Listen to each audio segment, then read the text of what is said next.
Hello, girl.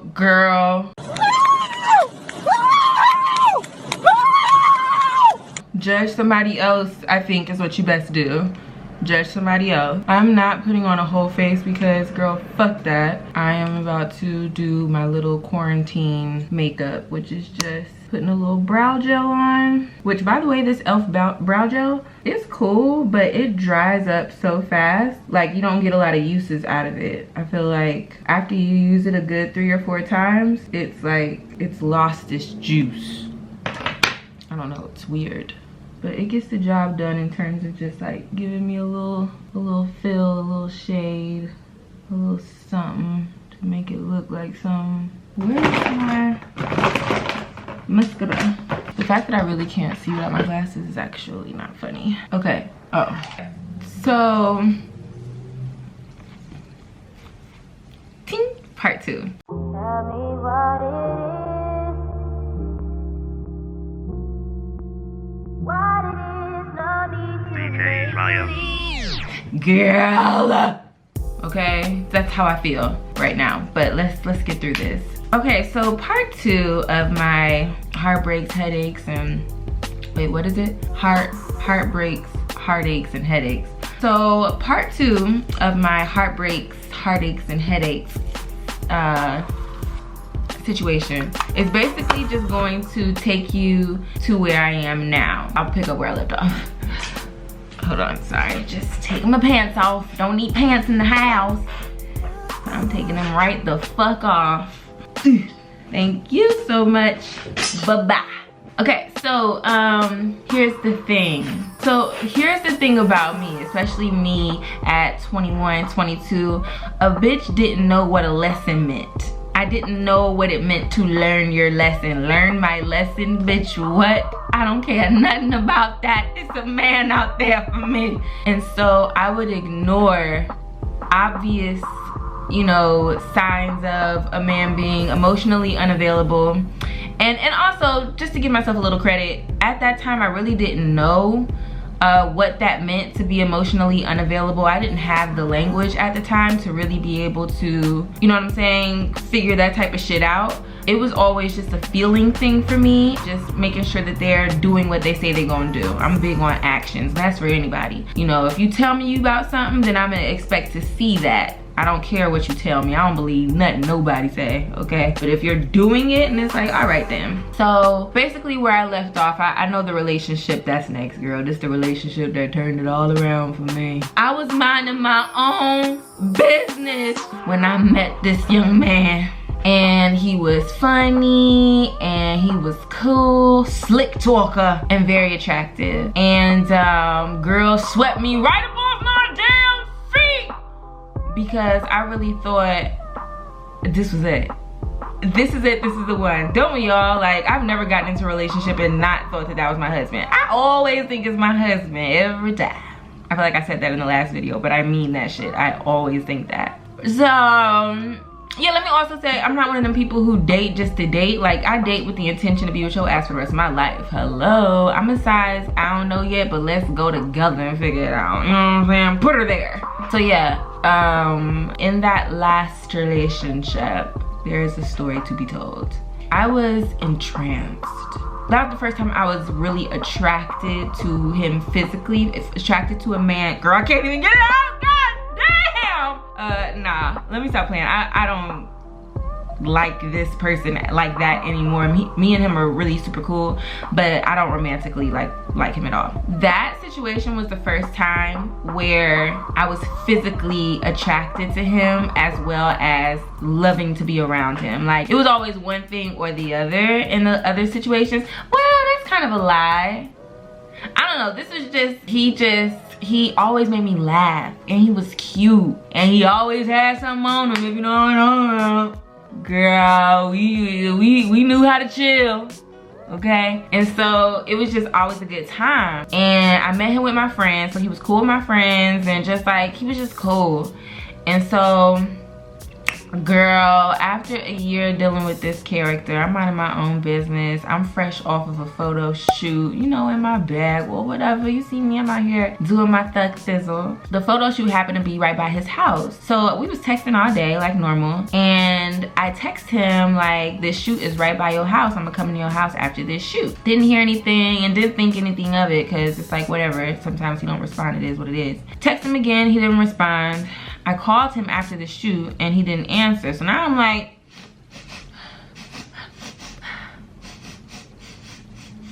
something fishy is going on. So girl, I took my little Ford Focus right up the highway, right to his house. Cause I'm like, look, he may not be answering the phone, but he's expecting me. You know what I mean? So I didn't care that he didn't answer because he's expecting me.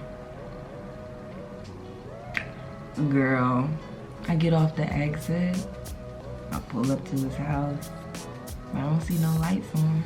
You know I got to knocking, nobody answered. So I said, you know what, this might be an emergency. Let me walk around back and see what's going on. Let me peek through this window and see what's up. This is just me trying to look out for him. You understand what I'm saying? I'm not crazy, I'm helpful. So, wait, what is it? Okay, wait, let me get myself together.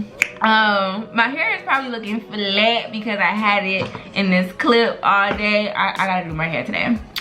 But anyway, so I walk around back. I get to looking through the windows. I can't see nothing. I can't hear nothing. I'm pressing my ear up against the window. I don't hear nothing. I'm like, shit, well, he must not be home. Why the fuck isn't he answering this phone? So I leave his house and I'm pissed off because you know when you think you about to see your man and then you can't and then it's just like, now what am I about to do? I'm going all the way home by myself. So, you know, I'm annoyed, I'm riding home, and then I see he's calling me, so I perk back up like, okay. Mind you, I had literally just gotten off my exit, so I was kind of annoyed that he called me right when I was getting off my exit, but I was like, whatever, at least he called me. What is he doing? Let me see. I will turn this car around.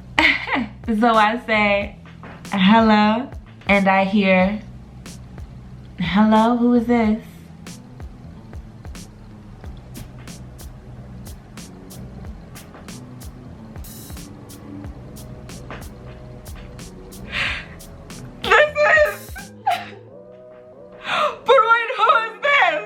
Girl, she get to talk about, this is so-and-so's girlfriend. Who is this?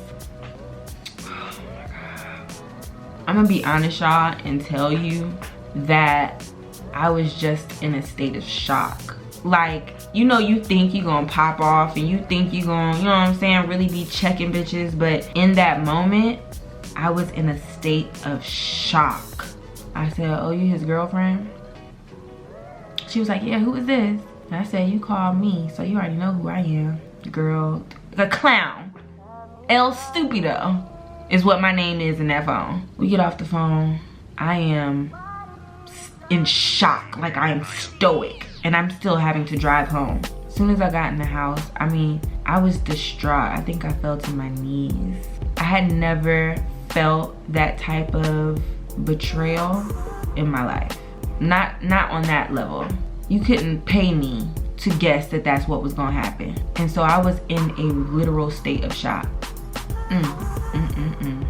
Girl, my heart was literally broken. I was in such a deep sadness that I'm sure one would consider. I know this isn't the cutest light, but now at 4 p.m. it looks like 8 p.m. so I just had to change my whole shit up. What was I saying? Oh yeah, basically, bitch, I went into a depressive state. I started questioning everything about myself. I had never been cheated on before, to my knowledge. I had never been cheated on before, so it was like, I'm looking at myself like, bitch, is it me? Like, what? Am I cute? What's going on? Of course, I equated it at the time to looks and, like, you know what I'm saying, not being good enough. That situation really reminded me of how it felt with my dad and just not feeling good enough for him to care enough to be there for me.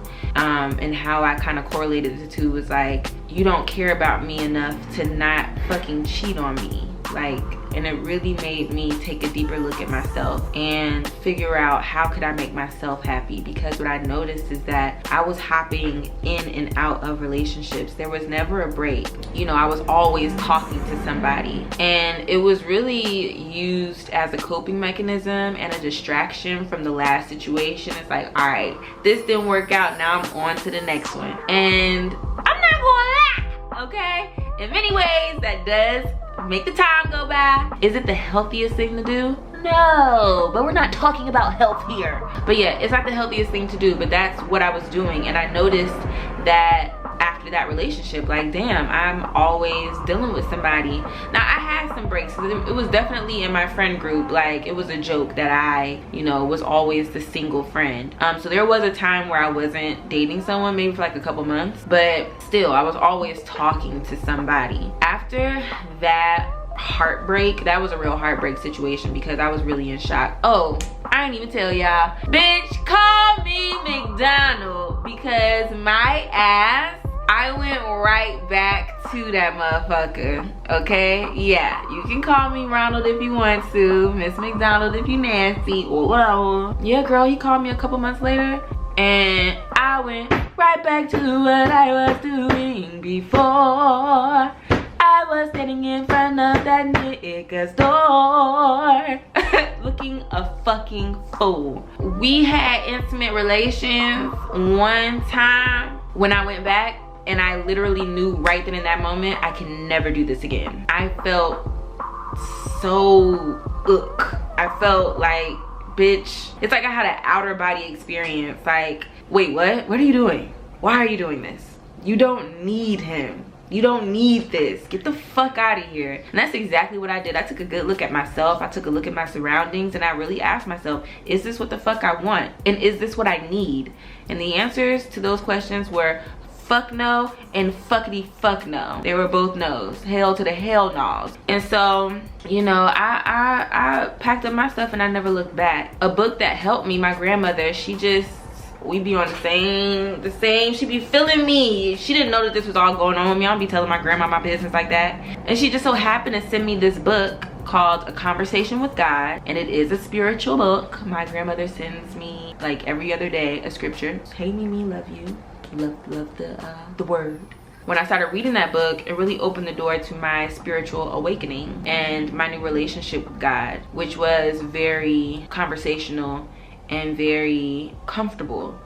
You know, I did not used to speak to God. I would pray, but I was never like talking to God. And after I read that book, I started having conversations with God, just like the title. Like, I literally started talking to God about how I was feeling, what was going on with me, and really keeping it real and moving that veil so then I could really be honest about myself and about my situations. And when you get to that point of clarity and honesty with yourself, the way that you move in your journey is going to be a lot easier, because you're not lying to yourself about shit. Ain't no faking it till you make it. Ain't no pretending you don't know nothing. You know, and you know what to do, and you move with more confidence. My confidence was completely shaken. I am a confident woman, and when that happened to me, I was not. I also had a lot of other things going on. The apartment I was living in at the time, I had hard water, like extremely hard water. My skin was the worst my skin has ever been. That's like when my acne really started taking off. I'm talking about, I had acne. And whenever you're dealing with acne on that level, you don't feel good. I didn't want to go out. I didn't want to be seen. Whenever I did go out, I felt like people was looking at my face, and so I just didn't feel good. And so that toppled with the hard water situation. My hair, I felt like my hair was falling out. I had just gotten my hair dyed bright red the year before, and my shit was looking crazy afterwards, which is a whole nother story, which I feel like I've shared before on other YouTube videos. But just like, I had hair things going on, I had skin things going on, and I thought that these things had something to do with why I was cheated on. And so I was beating myself up about being cheated on. And that's what, you know, let me say this to y'all. If you are to be in a situation where your partner is unfaithful to you, please know that it doesn't have anything to do with you. That is an action that is done by that individual. Even if they try to make it seem like you have something to do with it, no, they have to take full accountability for that. Because you could easily be like, listen, this is not a relationship I want to be in. Chuck your deuce and go and do what the hell you want to do. You don't have to cheat on somebody. somebody. The cheating part has nothing to do with you. You know what I'm saying? The dishonesty, the betrayal, like that shit, that has nothing to do with you. That has everything to do with them and where they are in their life and their inability to be loyal and honest. And you know, it's not a reflection of you and what you've got going on. It has everything to do with them. So I want to make sure that you stand in that truth if that happens to you. And I hope it doesn't happen to any of y'all, because it feels like shit. So after that relationship, I ain't trust nobody. I didn't trust men. I was so insecure. I just wasn't in a good place. I didn't like where I was working. I really took a good look at my life. Like, I think sometimes when you're that low, it's kind of hard to separate things. So everything started becoming a thing. Like, everything was the reason. Oh, this job, my car, my hair, my skin, you know, everything was becoming an issue. So much so that I was like, I have to create some change or I'm gonna lose it. I had some really dark times, like some really dark times, and you know, I can't put it all on, you know, him cheating, but that definitely rocked the boat. You know what I'm saying? It took me over the damn edge. Once I started thinking about where I was in my life, I was able to ask myself, what do I want to change? So I really had to start being honest with myself about what I wanted out of life. I was really unhappy and I didn't want to stay that way. So that is literally when I started in my brain ideating my move to New York. That's literally what, after that happened, I started thinking about how I was going to live my life for me. So after that relationship, it took me a little while, but I did end up meeting someone who I had known for a long time, who was always a friend, but he was always, you know, trying to, like, you know, let it be known, like, I'm feeling you, I want to date you, and I was always off him. And he caught me at the right time, and I was in that relationship for 4 years. It was my longest relationship. It's the only relationship that I really consider a relationship, and I learned a lot about myself and about how I am in a partnership and what I want out of a partner, and also what kind of partner I want to be. I think since our breakup, I've learned more about what type of partner I want to be. I've always been very clear on what type of partner I want. I didn't have the best way of communicating it. I didn't know how to put it into words, but I knew the feeling. But it's the me part that really took some time to figure out, okay, who am I walking into a relationship? What do I have to offer? You know, am I able to provide the things that I'm asking for? Those are really deep questions that really take self-reflection and honesty. Just cut the bullshit. Are you who you say you are? Because if you're not, then you probably got some work to do, so then you can attract what it is that you say you want. And that's bottom line where I am now. Like, at the end of the day, it's about growth, it's about love, it's about joy. I am trying to feel happy every day, and I want the person who I'm with to add to that. I don't want to walk into a relationship giving 50-50. I want us to both be at 100%, and I want our cups to overflow dealing with each other. I don't want it to be I need him to fill me up and make me at 100. I want to be filled, and I want him to be filled as well. And I still got some filling to do, baby. Okay? Like, I'm strong, I'm smart, I'm a funny girl, but you know, I have things that I need to heal that go far beyond these romantic relationships I've had. They have everything to do with my relationship with myself and my relationship with my family, if I'm being honest. And you know, yeah. I don't think there's any more to say. I think that's pretty much it.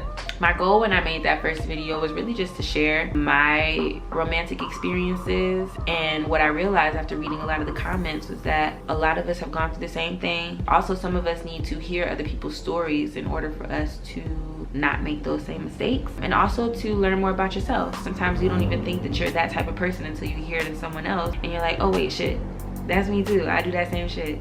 So hopefully you heard something in this video that made you say, oh, let me get up the gobble. I believe in being the person you want to find. I believe in energy, not being created or destroyed, but being transferred. So it's really important that I pay close attention to who I allow around me and in my life and inside me. Okay, let's talk about it. We're gonna talk about it. I believe in self-evolution, and I know that I am evolving every day, and I pray to God that the man that God has, you know, in store for me is a man that will make me feel happy and just joyful every day. That's all I want. I want to feel loved and I want to feel joy. That's it, you know. I mean, there's other things, but you know, bottom line at the end of the day. Okay, girl, I'm about to eat my gourmet meal, aka Chick-fil-A, and I will see y'all in the next video. Thank you so much for watching. That's it. That's all I got.